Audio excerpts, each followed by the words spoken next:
ओम नमः गुरुब्रह्मा गुरुविष्णु गुरुदेव महेश्वर गुरु साक्षात् परब्रह्म तस्मै श्री गुरुवे नमः। ओम ब्रह्मानंदं परमसुखदं केवलं ज्ञानमूर्ति द्वंद्वातीतं गगनसदृशं तत्त्वमस्यादिलक्ष्यम् एकं नित्यं विमल अचलं सर्वदी साक्षिभूतं भावातीतं त्रिगुणरहितं सद्गुरुं तं नमामि।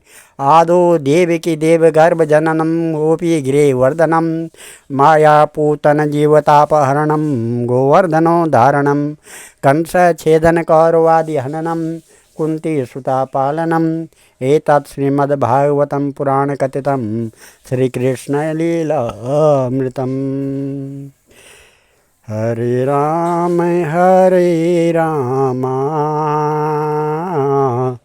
राम राम हरे हरे, हरे कृष्ण कृष्ण कृष्ण हरे हरे, हरे राम राम राम हरे हरे, हरे कृष्ण कृष्ण कृष्ण हरे हरे। भगवान श्री कृष्ण भगवान और के चरण कमलों में नतमस्तक होकर के भगवान वेद व्यास गुरु श्री वेद व्यास, गुरु श्री सुखदेव जी, गुरु श्री गणेश जी के चरण कमलों में नतमस्तक होकर के और हमारे देवताओं के चरण कमलों में नतमस्तक होकर के हम ये श्रीमद् भागवत महापुराण के 17वें अध्याय को सुन रहे हैं, आगे बढ़ रहे हैं, 17वें अध्याय को पढ़ रहे हैं। कल परीक्षित की दिग्विजय तथा धर्म और पृथ्वी का संवाद ये कथा थी और आज महाराज परीक्षित द्वारा कलयुग का दमन ये है। जो ओम श्रुतवाचा तत्र गोमिथनं राजा हन्यमानां नाथवत् दंडहस्तं च बृखलं ददृशे नृपलांछनं बृखं मृणालधवलं मेहन्तं इव बिभ्रतं वेपमानं पदेकेन सीदन्तं शूद्रताडितं गां च धनुर्दुग्धं दीनां वृषं शूद्रपदाहतां विवत्सं शास्त्रवदनं क्षामं यव समीक्षितं प्रप्रच्छ रथमारूढ़ा कार्तस्वर परीक्षितं मेघमीरया वाचा समारोपित कार्मुका कष्टं मत्सरणे लोके बलदस्य बलान् बली नरदेवोऽसि भीषेण कर्मणा द्विजा यस्त्वं कृष्णे गते दूरं स गाण्डीव धन्वना शोच्योऽस्या शोचान् रहसि प्रहन् हरन् वर्दम् अर्हसि त्वं वा मृणालधवला पादे न्यूनं पदाचरन् वृषरूपेण किं कश्चिद्देवो न परिखेदयन् न जातो पौरवेद्राणां दौर्दण्डपरिरम्भितं भूतले अनुपत्यन् अस्मिन् विना ते प्राणिनं शुचा मा सौरवेयानुशुचो वेतु ते वृखलाद् भयं मा रोदीरं भद्रं ते खलानं मयि शास्तरी यस्य राष्ट्रे प्रजा सर्वास्त्र त्रयन्ते साधु साधुभिः तस्य मातस्य नाशयन्ति कीर्तिरायुर्भवो गति एष राज्ञं परो धर्म यार्तानाम् आर्ति निग्रह अतएनं वदिष्यामि भूतद्रुहामसत्ततं को वृक्षत् तत् तब पादास्त्रीन् सौरभेन चतुष्पदा माँ भूवस्तादृशा राशे राज्ञां कृष्णानुवर्तिनाम् आख्याये वृखं भद्र स्व साधूनां कृतागसाम् आत्मवैरूप्यकर्तारं पार्थानां कीर्तिदूषणं जनेनागाशदं युञ्जन् सर्वो असर्वतोऽस्य च मद्भयं साधूनां भद्रमेव स्याद् साधूनां दमने कृते आर्तधस्य आग्नेय आर्तदश भुजं साक्षान् मर्त्याशांगदम राजो हि परमो धर्म स्वधर्मासानुपालनम शाश्वतो न्यास यथा शास्त्रम अनाद्युत्पत्ति था निह। ओम नमः। सूत जी कहते हैं, शौनक जी वहाँ पहुँचकर राजा परीक्षित ने देखा कि एक राज भेषधारी शूद्र हाथ में डंडा लिए हुए है और गाय बैल के एक जोड़े को इस तरह पीटता जा रहा है जैसे उनका कोई स्वामी ही न हो। वह कमल कमल तंतु के समान श्वेत रंग का बैल एक पैर से खड़ा कांप रहा था तथा शूद्र की ताड़ना से पीड़ित और भयभीत होकर मूत्र त्याग कर रहा था। धर्मोपयोगी दूध, घी आदि अवश्य पदार्थों को देने वाली वह गाय भी बार बार शूद्र के पैरों की ठोकरें खाकर अत्यंत दीन हो रही थी। एक तो वह स्वयं ही दुबली पतली थी, दूसरे उसका बछड़ा भी उसके पास नहीं था। उसे भूख लगी हुई थी और उसकी आंखों में आंसू बहते जा रहे थे। स्वर्ण जटित रथ पर चढ़े हुए राजा परीक्षित ने अपना धनुष चढ़ाकर मेघ के समान गंभीर वाणी से उसको ललकारा। अरे तू कौन है जो बलवान होकर भी मेरे राज्य के इस दुर्बल प्राणियों को बलपूर्वक मार रहा है? तूने नट की भांति भेष तो राजा का सा बना रखा है, परंतु कर्म से तो शूद्र जान पड़ता है। हमारे दादा अर्जुन के साथ भगवान श्री कृष्ण के परम धाम पधार जाने पर इस प्रकार निर्जन स्थान में निरपराधों पर प्रहार करने वाला तू अपराधी है, अतः वध के योग्य है।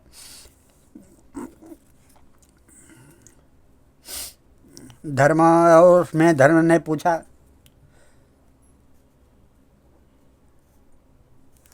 उसमें धर्म ने पूछा, कमल नाल के समान आपका श्वेत वर्ण है, 3 पैर न होने पर भी आप एक ही पैर से चलते फिरते हैं। यह देखकर मुझे बड़ा कष्ट हो रहा है। बतलाइए, आप क्या बैल के रूप में कोई देवता हैं? अभी यह भूमंडल कुरुवंशी नरपतियों के बाहुबल से सुरक्षित है। इसमें आपके सिवा और किसी भी प्राणी की आंखों से शोक के आंसू बहते मैंने नहीं देखे। धेनुपुत्र, अब आप शोक न करें, इस शूद्र से निर्भय हो जाएं। गोमाता, मैं दुष्टों को दंड देने वाला हूँ, अब आप रोए नहीं, आपका कल्याण हो। देवी, जिस राजा के राज्य में दुष्टों के उपद्रव से सारी प्रजा त्रस्त रहती है, उस मत वाले राजा की कीर्ति, आयु, ऐश्वर्य और परलोक नष्ट हो जाते हैं। राजाओं का परम धर्म यही है कि वे दुखियों का दुख दूर करें। यह महादुष्ट और प्राणियों को पीड़ित करने वाला, अतः मैं अभी इसे मार डालूंगा। सुरभि नंदन, आप तो 4 पैर वाले जीव हैं, आपके 3 पैर इस किसने काट डाले? श्री कृष्ण के अनुयायी राजाओं के राज्य में कभी कोई भी आपकी तरह दुखी न हो। वृषभ, आपका कल्याण हो। बताइए, आप कैसे निरपराध साधुओं का अंग भंग करके किस दुष्ट ने पांडवों की कीर्ति में कलंक लगाया है? जो किसी निरपराध प्राणी को सताता, उसे चाहे वह कहीं भी रहे, मेरा भय अवश्य होगा। दुष्टों का दमन करने से साधुओं का कल्याण ही होता है। जो उदंड व्यक्ति निरपराध प्राणियों को दुख देता है, वह चाहे साक्षात देवता ही क्यों न हो, मैं उसकी बाजूबंद से विभूषित भुजा को काट डालूंगा। बिना आपत्ति काल के मर्यादा का उल्लंघन करने वालों को शास्त्रानुसार दंड देते हुए अपने धर्म में स्थित लोगों का पालन करना राजाओं का परम धर्म है।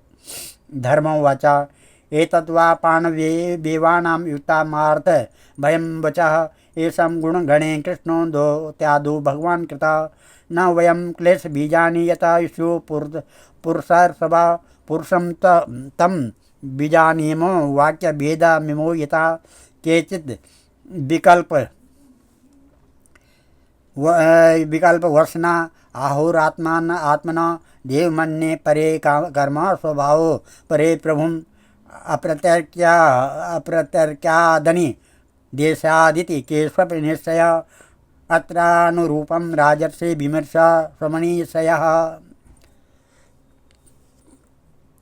धर्म ने कहा, राजन, अब आप महाराज पांडु के वंशज हैं, आप का इस प्रकार दुखियों को आश्वासन देना आपके योग्य ही है, क्योंकि आपके पूर्वजों के श्रेष्ठ गुणों ने भगवान श्री कृष्ण को उनका सारथी और दूत आदि बना दिया था। नरेंद्र, शास्त्रों के विभिन्न वचनों से मोहित होने के कारण हम उस पुरुष को नहीं जानते जिससे क्लेशों के कारण उत्पन्न होते हैं।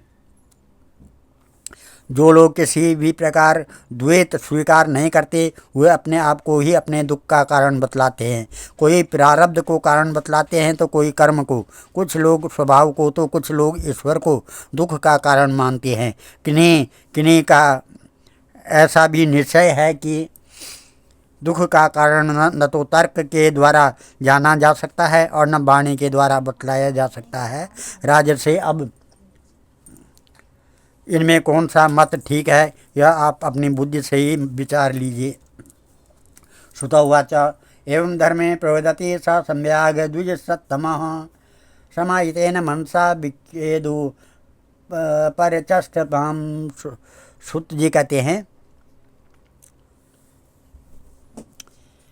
कि ऋषि श्रेष्ठ शौनक जी, धर्म का यह प्रवचन सुनकर सम्राट परीक्षित बहुत प्रसन्न हुए। उनका खेद मिट गया। उन्होंने शांत चित्त होकर उनसे कहा।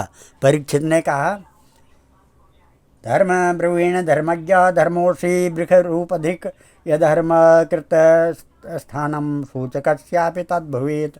अथवा देव मायाया नूनम गति गोचरा चेतसो वचसश्चापि भूतानाम इति निश्चय। तपशोचम दया सत्यम इदम पादा कृता कृतेत कृता अधर्मा सहस्त्रियो भग्ना स्वयं अंगाम देवसम। इदानीं धर्मपादस्य सत्यम निर्वर्तयेदता तम जिगृतस्य धर्मो यम मान्यतेनैर्दितं कली यम च भूर्गवतं न्यासी तोरुभरासति श्रीमद् भस्तत्यपदास्यासे सर्वतो कृतकौतुका। शोचत्य सा कुला साध्वी दुर्भगेवोचिताधुना अब्रह्मण्या नृप व्याजा शूद्रा भोक्षन्ते मापिमिति। इदं धर्मा मयि चैव शान्त्ययित्वा महारता निशातमादरे खड्गं कालेदा अधर्महेतवे। तं जिज्ञासु मविप्रेत्या विहाय नृपलाञ्छनं तत्पादमूलं शीर्षा समगादा भय विह्वला। पतितं पादयोर्वीर कृपया दीनवत्सला शरण्यो नाव धीस्य लोक्यम आह चेद हनिवा। राजोवाच धर्म का तत्व। परीक्षित राजा कहते हैं धर्म का तत्व जानने वाले वृषभदेव, आप धर्म का उपदेश कर रहे हैं। अवश्य ही आप वृषभ के रूप में स्वयं धर्म हैं। आपने अपने को दुख देने वालों का नाम इसलिए नहीं बताया है कि अधर्म करने वालों को जो नरक आदि प्राप्त होते हैं वे ही चुगली करने वालों को भी मिलते हैं। अथवा यही सिद्धांत निश्चित है कि प्राणियों के मन और वाणी से परमेश्वर की माया के स्वरूप का निरूपण नहीं किया जा सकता है। धर्मदेव, सत्ययुग में आपके 4 चरण थे, तप, पवित्रता, दया और सत्य। इस समय अधर्म के अंश गर्व, आसक्ति और मद से 3 चरण नष्ट हो चुके हैं। अब आपका 4था चरण केवल सत्य ही बचा हुआ है। उसी के बल पर आप जी रहे हैं। असत्य से पुष्ट हुआ यह अधर्म रूप कलयुग उसे भी ग्रास कर लेना चाहता है। ये गोमाता साक्षात पृथ्वी है। भगवान ने इनका भारी बोझ उतार दिया था और ये उनके राशि राशि सौंदर्य बिखेरने वाले चरण चिन्हों से सर्वत्र उत्सवमयी हो गई थी। अब ये उनसे बिछुड़ गई है। ये साध्वी अभागिनी के समान नेत्रों में जल भरकर यह चिंता कर रही है कि अब राजा का स्वांग बनाकर ब्राह्मण द्रोही शूद्र मुझे भोगेंगे।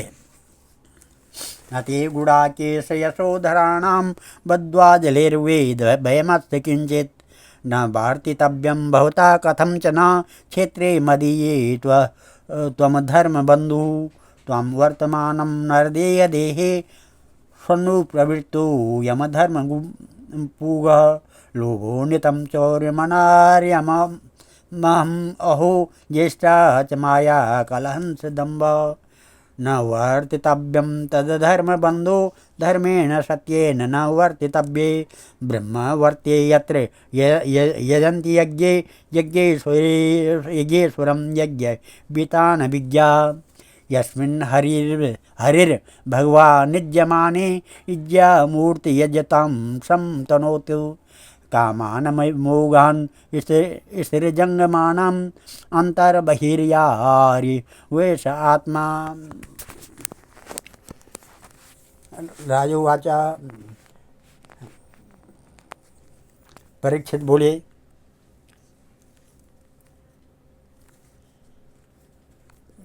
अब तू हाथ जोड़कर शरण आ गया। अब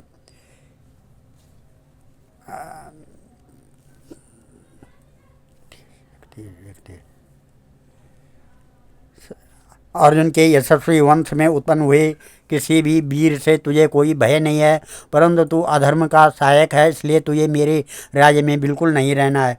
महाराज परीक्षित ने इस प्रकार धर्म और पृथ्वी को सांत्वना दी और इस प्रकार से परीक्षित बड़े यशस्वी, दीन वत्सल और शरणागत के रक्षक थे। उन्होंने कलु को अपने पैरों पर पड़े देखा तो कृपा करके उसको मारा नहीं, अभी तो हंसते हुए उसे कहने लगे कि परीक्षित बोले, जब तू हाथ जोड़कर शरण आ गया तब अर्जुन के यशस्वी वंश में उत्पन्न हुए किसी भी वीर से तुझे कोई भय नहीं है, परंतु तू अधर्म का सहायक है, इसलिए तुझे मेरे राज्य में बिल्कुल नहीं रहना चाहिए।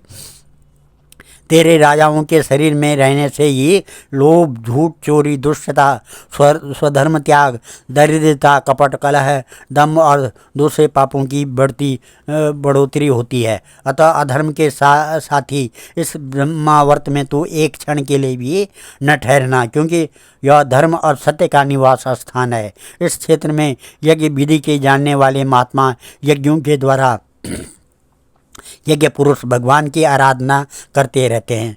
इस देश में भगवान श्री हरि यज्ञों के रूप में निवास करते हैं। यज्ञों के द्वारा उनकी पूजा होती है और वे यज्ञ करने वालों का कल्याण करते हैं। वे सर्वात्मा भगवान वायु की भांति समस्त चराचर जीवों के भीतर बाहर एक रस स्थित रहते हुए उनकी कामनाओं को पूर्ण करते हैं। सूत जी कहते हैं, परीक्षितेवमादिष्टं स कलिजातं हुए पथु तमद्यता समद्येहं दंडपाणिर्म्योद्यता। परीक्षित की यह आज्ञा सुनकर कलयुग सिहर उठा। यमराज के समान मारने के लिए उद्यत हाथ में तलवार लिए हुए परीक्षित से हुआ बोला है। कलि ने कहा, यत्र कश्चित् वत्स्यापि सार्वभौम तवाज्ञया लक्ष्ये तव ज्ञात तत्रापि त्वामतेषासुरासनं तन्मे धर्मभूतां श्रेष्ठस्थानं निर्देशु अर्हसि यत्रैव नियतो वत्स अतिष्ठस्य अनुशासनम्। कलि ने कहा, सार्वभौम आपकी आज्ञा से जहाँ कहीं भी मैं रहने का विचार करता हूँ वहीं देखता हूँ कि आप धनुष पर बाण चढ़ाए खड़े हैं। धार्मिक शिरोमणि, आप मुझे वह स्थान बतलाए जहाँ मैं आपकी आज्ञा का पालन करता हुआ स्थिर होकर रह सकूँ। सूत जी कहते हैं, अभ्यर्थी तस्य स्थानानि कले ददो धूतं पानं स्त्रियं शूनं यथा धर्मश्चतुर्विधा पुनश्च याचमानायै जातरूपा मदात् प्रभु ततो नृतं मदं कामं रजो वैरं च पंचमम् अमूनि पंचस्थानानि यः धर्म प्रभव कलि ओतरेण दत्तानि न्येतन्नि देशकृत अथेतानि न सेवित बभूष पुरुष क्वचित् विशेषतः धर्मशीलो राजा लोकपतिर्गुरु वृक्षस्य नष्टा स्त्रीन् पादान् तपः शौचं दयामिति प्रतिसन्दन् आश्वस्य महिषा समवर्धयत् स एष येऽध्यास्तम् आसनं प्रसयोचितं पितामहेन पण्यस्तं राज्ञारण्यां विवीक्षिता अस्ते अधुना स राजर्षि कौरवेन्द्र श्रीलसन् गजा वै महाभागा चक्रवर्ती बृहत्सवा इत्थं भूतानुभावो अयं धी मन्युसुतो नृप यश पालिता क्षोणी यूयं सत्राय दीक्षितः। सूत जी कहते हैं कि कलयुग की प्रार्थना पर स्वीकार करके राजा परीक्षित ने उसे 4 स्थान दिए: धूत, मद्यपान, स्त्री संग और हिंसा। इन स्थानों में क्रमशः असत्य, मद, आसक्ति और निर्दयता, ये 4 प्रकार के अधर्म निवास करते हैं। उसने और भी स्थान मांगे, तब समर्थ परीक्षित ने उसे रहने के लिए एक और स्थान सुवर्ण धन दिया। इस प्रकार कलयुग के 5 स्थान हो गए: झूठ, मद, काम और रजोगुण। परीक्षित के दिए हुए इन्हीं 5 स्थानों में अधर्म का मूल कारण कली उनकी आज्ञाओं का पालन करता हुआ निवास करने लगा। इसलिए आत्मकल्याणकामी पुरुष को इन 5 स्थानों का सेवन कभी नहीं करना चाहिए। धार्मिक राजा, प्रजा वर्ग के लौकिक नेता और धर्मोपदेष्टा गुरुओं को तो बड़ी सावधानी से इनका त्याग करना चाहिए। राजा परीक्षित ने इसके बाद वृषभ रूप धर्म के 3 चरण तपस्या, शौच और दया जोड़ दिए और आश्वासन देकर पृथ्वी का संवर्धन किया। वे ही महाराज परीक्षित इस समय अपने राज सिंहासन पर, जिसे उनके पितामह महाराज युधिष्ठिर ने वन में जाते समय उन्हें दिया था, विराजमान हैं। वे परम यशस्वी सौभाग्य भाजन चक्रवर्ती सम्राट राजर्षि परीक्षित इस समय हस्तिनापुर में कौरव कुल की राज्यलक्ष्मी से शोभायमान है। अभिमन्यु नंदन राजा परीक्षित वास्तव में ऐसे ही प्रभावशाली हैं जिनके शासनकाल में आप लोग इस दीर्घकालीन यज्ञ के लिए दीक्षित हुए हैं। ओम नमः। आज हम इस कथा को यहीं पर विराम देते हैं। कल 18वां अध्याय की कथा करेंगे, जो राजा परीक्षित की श्रृंगी ऋषि का शाप। श्रीमद्भागवते महापुराणे पारमहंस्या सहितायां प्रथम स्कंदे कलि निग्रहो नाम 17 अध्यायः। मम पितृदेवता, मम माता पितृदेवता, मम नाम्नी देव्या वैकुंठ लोक प्राप्त्यर्थं च नारायणं, मम पितृदेवता वैकुंठ लोक प्राप्त्यर्थं च नारायणम् अर्पणमस्तु। ओम नमः। मंगलम भगवान विष्णु, मंगलम गरुड़ध्वजा, मंगलम पुंडरीकाक्ष, मंगलाय तनोहरि, मंगलम भगवान शंभु, मंगलम वृषभध्वजा, मंगलम पार्वतीनाथ, मंगलाय शिव शंकर। ओम नमः। निगमकल्पतरोर्गलितं फलं सुखमुखाद्रव अमृतसंयुतं पिबत भागवतं रसमालया मुहरहो रसिका भुवि भावका। हम सर्वे भवन्तु सुखिनः, सर्वे सन्तु निरामया, सर्वे भद्राणि पश्यन्तु, मा कश्चित् दुःखभाग् भवेत्। धन्यवाद।